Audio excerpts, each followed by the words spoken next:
और चलिए सबसे पहले बड़ी खबर के साथ शुरुआत करेंगे। बड़ी खबर यह है कि प्रधानमंत्री नरेंद्र मोदी आज भी चुनाव प्रचार में जुटे हुए आपको दिखाई देंगे और आज प्रधानमंत्री नरेंद्र मोदी बिहार के दौरे पर होंगे। पीएम बिहार, पश्चिम बंगाल और मध्य प्रदेश में चुनाव प्रचार करेंगे। बिहार के नवादा और पश्चिम बंगाल के जलपाईगुड़ी में पीएम जनसभा करेंगे। मध्य प्रदेश के जबलपुर में पीएम का रोड शो है।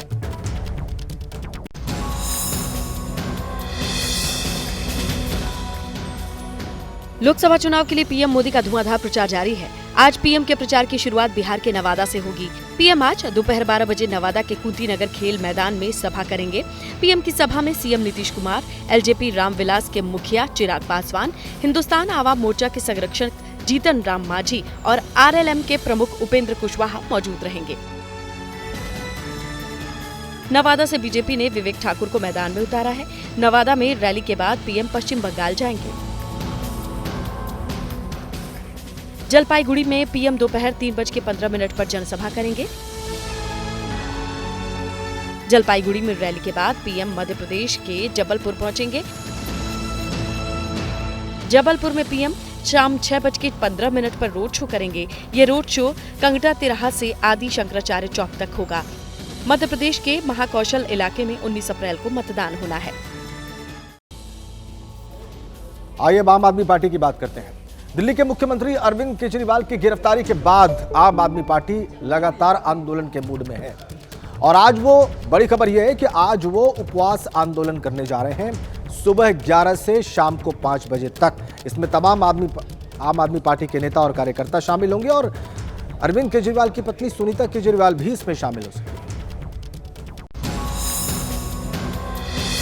अरविंद केजरीवाल की गिरफ्तारी के खिलाफ आज आम आदमी पार्टी देश भर में उपवास का आयोजन करेगी। उपवास का कार्यक्रम सुबह 11 बजे से शाम 5 बजे तक होगा।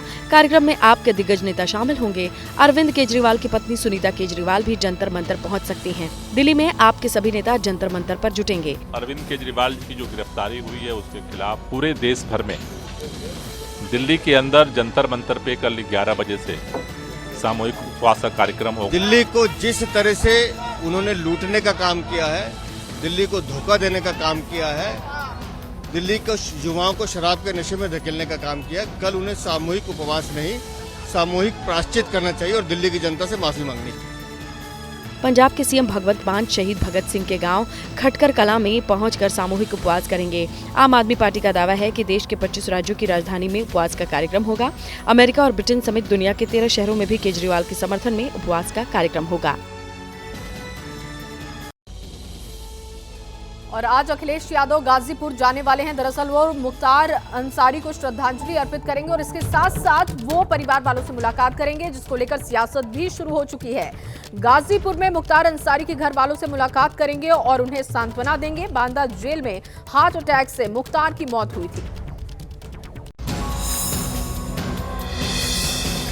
अखिलेश यादव दोपहर 12:30 पर गाजीपुर में मोहम्मदाबाद के अष्ट शहीद इंटर कॉलेज में बने हेलीपैड पर पहुंचेंगे। यहां से वो गाड़ी से मुख्तार के घर जाएंगे। अखिलेश करीब 45 मिनट तक मुख्तार के घर पर ही रहेंगे। मुख्तार के घर वालों से मिलकर अखिलेश उन्हें सांत्वना देंगे। अखिलेश यादव से पहले आजमगढ़ से समाजवादी पार्टी के उम्मीदवार धर्मेंद्र यादव ने गाजीपुर पहुंचकर मुख्तार के परिवार से मुलाकात की थी। अखिलेश के गाजीपुर दौरे को लेकर के बीजेपी और उसके सहयोगी दलों ने सवाल उठाए हैं। चुनाव नहीं होता, अखिलेश वहाँ झांकने नहीं जाते। समाजवादी पार्टी तुष्टीकरण की राजनीति, वोट के लिए कुछ भी करना, आतंकवादियों पर से मुकदमा वापस लेने की बात तक कह देना, तो समाजवादी पार्टी का यही संस्कार है। मुख्तार को लेकर बीजेपी अखिलेश को निशाना बना रही है, लेकिन बीजेपी के सहयोगी संजय निषाद मुख्तार के परिवार को ही पीड़ित बता रहे हैं। ऐसा नहीं कि परिवार का जो है तो रिलेटिव जो होते हैं वो थोड़ी दोषी होते हैं। दोषी तो मेन व्यक्ति होता है। ऐसा थोड़ी है कि सभी को दोषी कह सकते हैं। चलिए आगे बढ़ते हैं, पश्चिम बंगाल की बात करते हैं।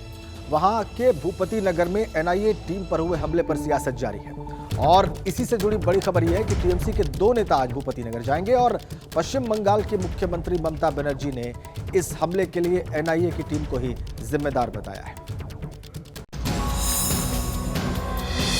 पश्चिम बंगाल के मोदिनपुर ईस्ट में पड़ने वाले भूपति नगर में एनआईए के एक्शन पर बवाल हो गया। एनआईए की टीम 2022 के बम ब्लास्ट केस में छापेमारी के लिए पहुंची थी। रडार पर टीएमसी के कार्यकर्ता और समर्थक थे। इससे पहले एनआईए की टीम आरोपियों को गिरफ्तार कर भूपति नगर से रवाना होती, कुछ लोगों ने एनआईए ऑफिसर्स की गाड़ी पर अटैक कर दिया। गाड़ी के शीशे टूट गए। एनआईए के एक ऑफिसर को चोट आई है। सीएम ममता बनर्जी ने अटैक के लिए एनआईए के एक्शन को ही दोषी ठहराया है। ममता ने कहा कि रात के वक्त हुई छापेमारी से ग्रामीणों ने आत्मरक्षा में ये कार्रवाई की है।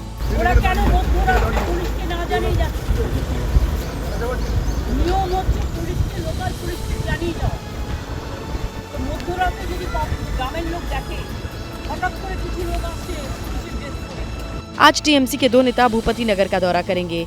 कुणाल घोष और पश्चिम बंगाल के मंत्री चंद्रिमा भट्टाचार्य आज भूपति नगर पहुंचकर लोगों से मुलाकात करेंगे, घटना की जानकारी जुटाएंगे। दोनों भूपति नगर से भगवानपुर में जनसभा भी करेंगे।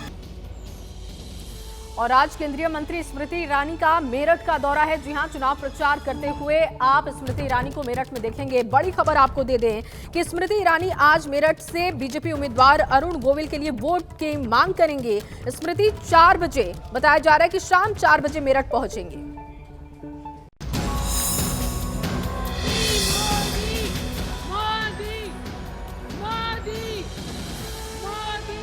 मेरठ में टीवी के राम अरुण गोविल के प्रचार में पीएम मोदी पहुंचे।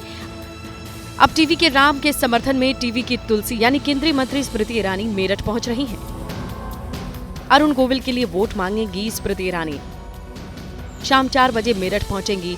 स्मृति राधा गोविंद मंडल में महिला सम्मेलन करेंगी। इस कार्यक्रम में अरुण गोविल भी मौजूद रहेंगे। मेरठ में बीजेपी ने मौजूदा सांसद राजेंद्र अग्रवाल का टिकट काटकर अरुण गोविल को मैदान में उतारा है। इसी बीच शनिवार को पल्लवपुर में प्रचार के दौरान अरुण गोविल को विरोध प्रदर्शन का सामना करना पड़ा। पल्लवपुरम में सीनियर सिटीजन वेलफेयर सोसाइटी ने एक बिल्डर से परेशान होकर लोकसभा चुनाव के बहिष्कार के बैनर और पोस्टर लगा दिए थे। अरुण गोविल जब पल्लवपुरम में रोड शो करने पहुंचे तभी बड़ी संख्या में लोग पहुंचे, गाड़ियों का घेराव किया, नारेबाजी की। आइए बिहार की बात करते हैं। पशुपति पारस के चुनाव से दूर रहने के फैसले का उनकी पार्टी के भीतर ही विरोध हो रहा है। पटना में उनकी मौजूदगी में पार्टी की बैठक के दौरान हंगामा हो गया और छात्र नेताओं ने जमकर उनके इस फैसले का विरोध किया।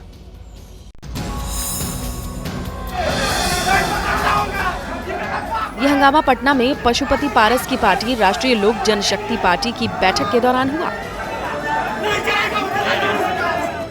पशुपति पारस मंच पर पार्टी पदाधिकारियों के साथ मौजूद थे। लोकसभा चुनाव पर चर्चा होनी थी, लेकिन तभी हंगामा शुरू हो गया। पार्टी की छात्र शाखा से जुड़े नेताओं ने चुनाव नहीं लड़ने के पशुपति पारस के फैसले के खिलाफ नारेबाजी शुरू कर दी। एनडीए में शामिल पशुपति पारस की पार्टी को बीजेपी ने बिहार में एक भी सीट नहीं दी। नाराज पशुपति पारस ने मोदी मंत्रिमंडल से इस्तीफा दे दिया, लेकिन बाद में उन्होंने चुनाव नहीं लड़ने और एनडीए को समर्थन देने का दावा किया। अब पार्टी के नाराज नेता कह रहे हैं कि वो 6 सीटों पर एनडीए उम्मीदवार का विरोध करेंगे। 40 में 6 सीट, जो 5 सीट हमारा था जो हमसे छीना गया है, उनके खिलाफ सिंगल आकाश यादव, पार्टी का झंडा लेकर नहीं, किसी नेता के साथ नहीं, सिंगल में इन 6 सीटों पे मैं उन लोगों को हराने का काम करूंगा। और अब खबर मध्य प्रदेश से है, जहां मध्य प्रदेश के बालाघाट में एक पति को बेघर कर दिया गया। दरअसल पति बीएसपी की तरफ से उम्मीदवार हैं और पत्नी अनुभा उनकी कांग्रेस की तरफ से उम्मीदवार हैं। प्रचार में दिक्कत होने की वजह से पति ने घर छोड़ने का फैसला लिया। सियासी लड़ाई ने मध्य प्रदेश के बालाघाट में घर में बंटवारा करा दिया। घर छोड़कर जा रहे ये कंकर मुजारे बालाघाट के बीएसपी के उम्मीदवार हैं। कंकर की पत्नी अनुभा मुजारे कांग्रेस की विधायक हैं। चुनाव के दौरान अनुभा मुजारे बालाघाट से कांग्रेस उम्मीदवार का प्रचार कर रही थी, वहीं बीएसपी उम्मीदवार कंकर मुजारे अपना प्रचार कर रहे थे। एक ही सीट पर पति पत्नी एक दूसरे का विरोध कर रहे हैं, लिहाजा कंकर मुजारे ने 19 अप्रैल यानी वोटिंग होने तक घर छोड़ने का फैसला किया है।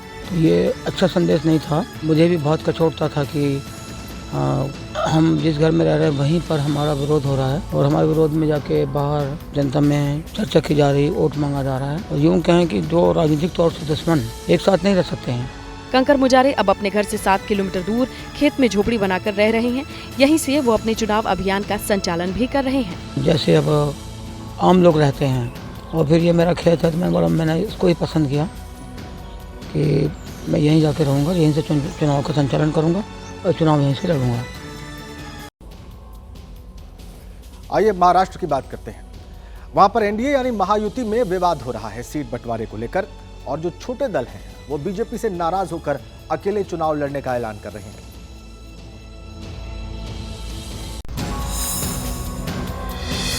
महाराष्ट्र के महायुति के बीच कई सीटों को लेकर अभी भी पेच फंसा हुआ है। इसी बीच महाराष्ट्र एनडीए में शामिल छोटे दलों ने बगावत शुरू कर दी है। शिंदे सरकार को समर्थन दे रहे प्रचार जनशक्ति पार्टी के मुखिया बच्चू कडू ने नवनीत राणा को अमरावती से बीजेपी उम्मीदवार बनाए जाने के खिलाफ मोर्चा खोल दिया है।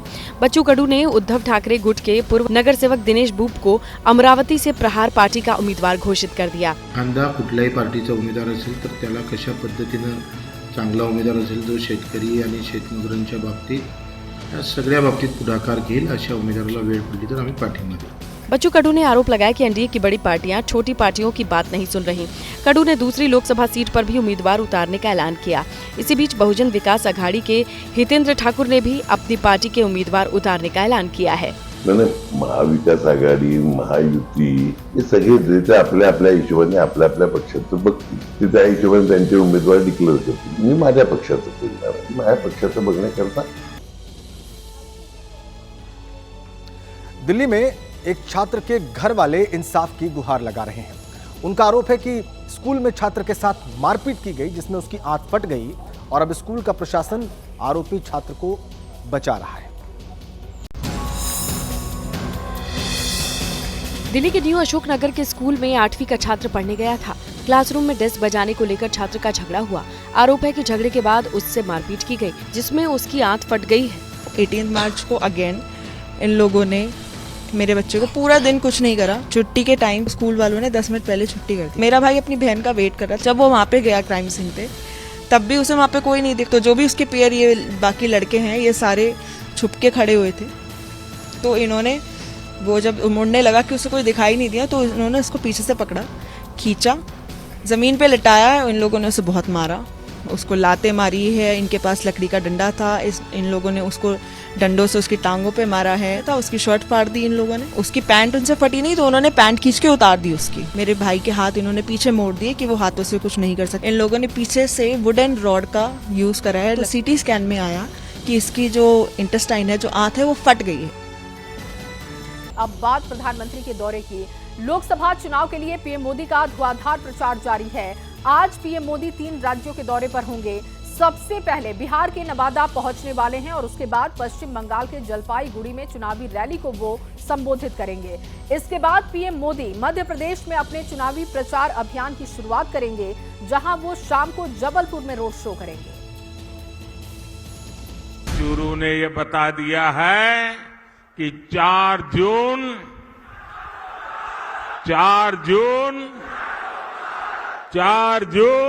चुनावी मोड में हैं। उन्होंने कल भी 2 रैलियां, 1 रोड शो किया। पीएम मोदी ने दिल्ली से सटे गाजियाबाद में भी रोड शो किया। पीएम मोदी ने भगवा रंग की खुली जीप में सवार होकर रोड शो किया। इसके साथ ही यूपी के सीएम योगी आदित्यनाथ, टिकट कटने के बावजूद मौजूदा सांसद वीके सिंह, पार्टी के उम्मीदवार अतुल गर्ग मौजूद रहे। रोड शो में लोगों की तादाद ज्यादा थी। इसका अंदाजा इस बात से लगाया जा सकता है कि 1.5 किलोमीटर लंबे रोड शो को पूरा करने में पीएम मोदी को करीब 1 घंटे लग गए। 1.5 किलोमीटर के रोड शो के दौरान मौजूद लोगों ने पीएम मोदी पर पुष्प वर्षा की, जय श्री राम के नारे लगाए। गाजियाबाद में करीब 1.5 किलोमीटर लंबे रोड शो में बड़ी संख्या में लोग दोनों साइड में कुछ इस तरीके से डटे नजर आए। गर्मी होने के बावजूद पीएम मोदी की एक झलक पाने के लिए लोग आतुर दिखे। लोग मोबाइल से पीएम की तस्वीर खींचते नजर आए। रोड शो के दौरान पीएम मोदी अभिवादन स्वीकार करते हुए आगे बढ़ते रहे, कमल का बटन दबाने के लिए अपील करते रहे। बड़ी संख्या में मौजूद लोग मोदी के रोड शो के साथ सेल्फी लेते दिखे। लोग घरों की छतों पर चढ़कर मोदी के रोड शो को देखने के लिए डटे रहे। इससे पहले मोदी ने यूपी के सहारनपुर में रैली की। ये वो सीट है जहां पिछली बार बीजेपी को हार मिली, लेकिन बीजेपी इस बार सीट पर खासा फोकस किए हुए है। सहारनपुर में पीएम मोदी ने इंडिया गठबंधन, खासतौर पर कांग्रेस पर जमकर निशाना साधा। कांग्रेस जितने साल सत्ता में रही उसने कमीशन खाने को प्राथमिकता दी। इंडिया अलायंस कमीशन के लिए है, एनडीए मोदी सरकार मिशन के लिए है। पीएम मोदी ने कल राजस्थान के अजमेर में भी रैली की। वहां कांग्रेस पर निशाना साधा। कांग्रेस पर एक बार फिर भ्रष्टाचार, परिवारवाद बढ़ाने का आरोप लगाया। कांग्रेस ने ना कभी गरीब की परवाह की और ना ही कभी वंचितों, शोषितों, युवाओं के बारे में सोचा। कांग्रेस के लिए यही कहा जा सकता है, एक तो करेला, दूसरे नीम चढ़ा। एक तो परिवारवादी पार्टी और दूसरा उतना ही भ्रष्टाचारी पार्टी। अब जब पहले चरण में वोटिंग में सिर्फ 2 हफ्ते का वक्त रह गया है, लिहाजा धुआंधार रैलियां, वार पलटवार का दौर भी धीरे धीरे चरम पर पहुंचने लगा है।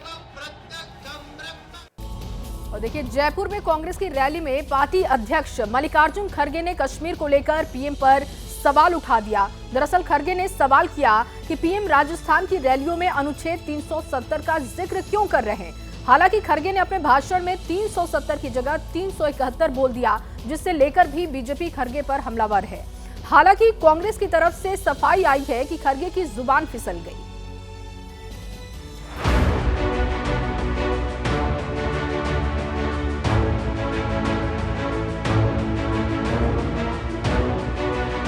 चुनावी घमासान है, वादों की बौछार है, सियासी वार पलटवार है, यानी हर तरफ चुनावी शोर है। लेकिन कहते हैं कि जुबान संभाल के।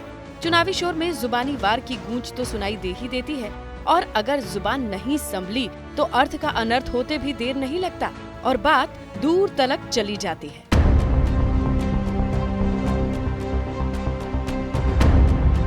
कुछ ऐसा ही हुआ जयपुर में।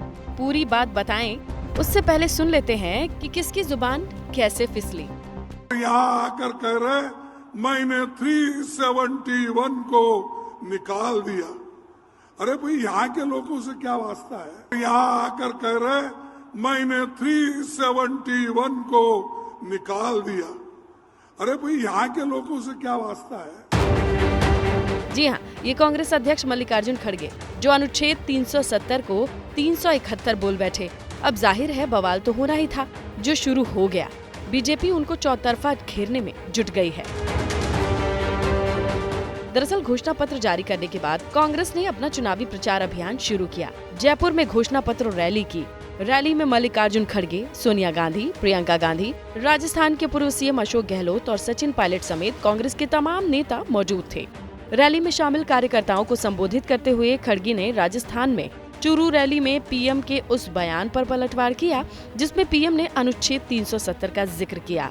खड़गे ने सवाल उठाया कि अनुच्छेद 370 का राजस्थान में क्यों जिक्र किया जा रहा है, लेकिन वो अनुच्छेद 370 की जगह 371 बोल बैठे। सुनिए। यहाँ आकर कह रहे मैंने 371 को निकाल दिया। अरे भाई, यहाँ के लोगों से क्या वास्ता है। ठीक है, आप जाके कश्मीर में बोलो, जम्मू में बोलो। खड़गे 371 क्या बोले, बीजेपी ने इसे तुरंत लपक लिया। बीजेपी नेताओं के रिएक्शन से पहले ही पीएम का चूरू में अनुच्छेद 370 पर दिया बयान भी सुन लीजिए।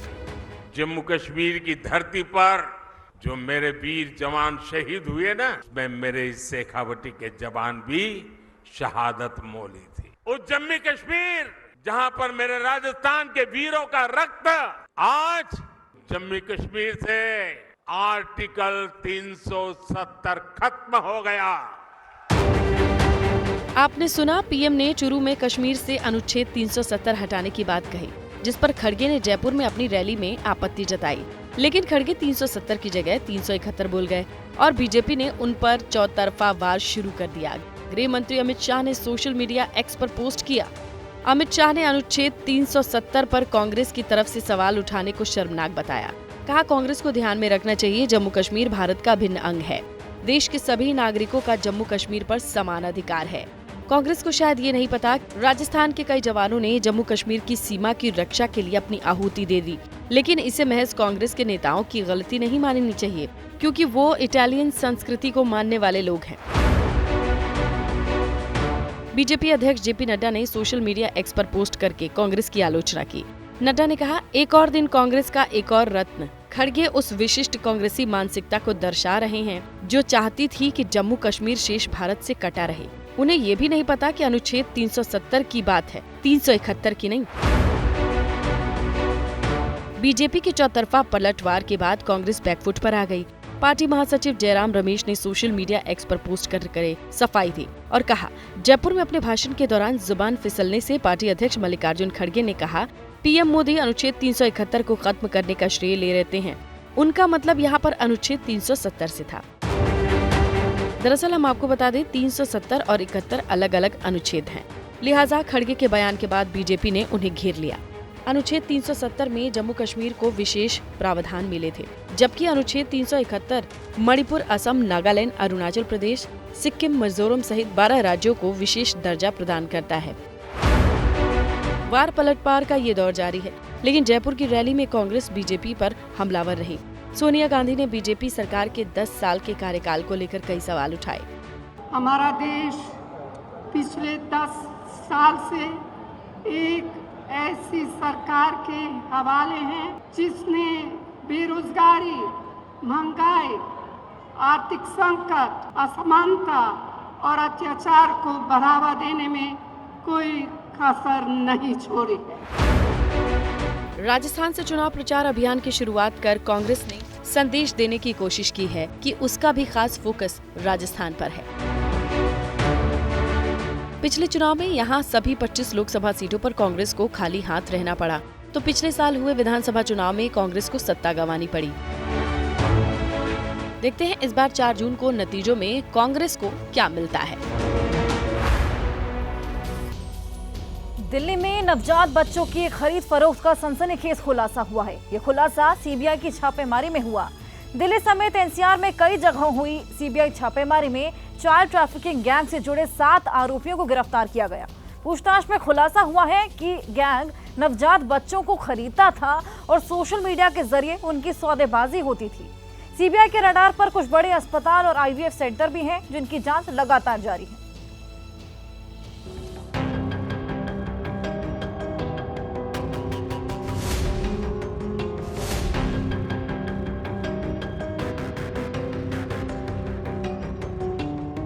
इन तस्वीरों को गौर से देखिए। ये बच्चे किसी एक अस्पताल से दूसरे अस्पताल में नहीं ले जाए जा रहे हैं। किसी हादसे के बाद इन बच्चों को नहीं बचाया जा रहा है, बल्कि उन्हें उस गिरोह के चंगुल से बचाकर बाहर निकाला जा रहा है, जो इन मासूम बच्चों की खरीद फरोख्त करता था, बच्चों को बेचने के लिए बाकायदा बोलियां लगाता था और इन नवजात बच्चों की सौदेबाजी होती थी। दिल्ली में सीबीआई के इस खुलासे से सनसनी फैल गई। सवाल खड़े हो रहे हैं, इन मासूम बच्चों की धड़ल्ले से कैसे सौदेबाजी होती थी? कौन करता था खरीद फरोख्त? क्या इन्हें चोरी करके लाया जाता था या पैसे की लालच को दे करके माँ बाप से बच्चों को खरीदा जाता था? ऐसे सभी सवालों के जवाब हम आपको देंगे, जिसे सुनकर आप सन्न रह जाएंगे। दरअसल सीबीआई को चाइल्ड ट्रैफिकिंग पर एक टिप मिली, जिसके बाद सीबीआई ने दिल्ली और हरियाणा में 7 जगहों पर छापेमारी की। नवजात बच्चों के खरीद फरोख्त में शामिल एक नेटवर्क का भंडाफोड़ किया। सीबीआई की टीम ने 7-8 नवजात बच्चों को बचाया। 7 आरोपियों की गिरफ्तारी हुई। मासूम बच्चों के खरीद फरोख्त के इस धंधे में 5 महिलाएं भी शामिल हैं। सीबीआई ने कई जगह रेड की दिल्ली एनसीआर के। जब वो यहाँ पर पहुंचे केशवपुरम, तो उनको यहाँ इस बिल्डिंग के 4थी मंजिल पर कुछ लोग मिलते हैं और 3 नवजात बच्चे मिलते हैं, जिनको 3 नवजात बच्चों को सीबीआई ने रेस्क्यू किया है। मैं आपको बता दूं, 4 से 6 लाख रुपए में इन बच्चों को बेचा जाता था, इस तरह की जानकारी मिली है। और जो आरोपी गिरफ्तार हुए हैं, वो तकरीबन 7 आरोपियों को सीबीआई ने अब तक गिरफ्तार किया है, जिसमें बताया जा रहा है कि 5 महिलाएं शामिल हैं।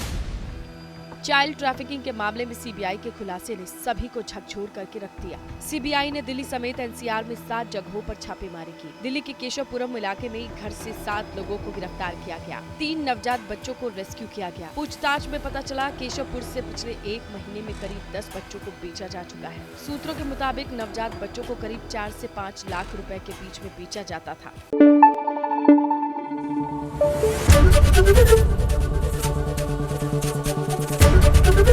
एबीपी न्यूज आपको रखे आगे।